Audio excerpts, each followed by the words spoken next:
Senate President Soto at Justice Secretary Remulla nagkausap ngayong araw hinggil sa pagbibigay ng Witness Protection Program.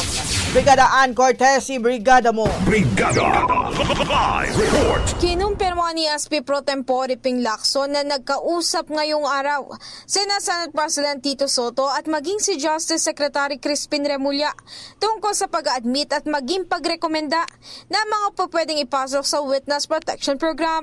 Ito'y kaugnay nga sa isinasagawa nilang investigasyon hinggil sa manumalyang flood control project. Noong nakaraang pagdinig, maaalarang bumisita si Remulla sa Senado.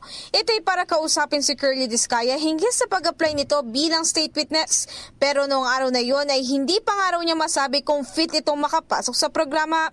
Sa kabilang banda, sinabi ni Lacson nitong nakaraang 2 araw na inirekomenda na nila na ipasok si Sally Santos, may-ari ng Sims Construction Trading, sa Witness Protection Program. Anya mismong si Remulla pa nga raw ang nagsabi kay Senator J.V. Ejercito na baka po pwedeng ipasok na ito bilang marami rin itong ibinulgar na nakakagulat na testimonya. In the heart of changing lives, ako si Brigada Ann Cortez ng 105.1 Brigada News FM Manila, The Music News Authority.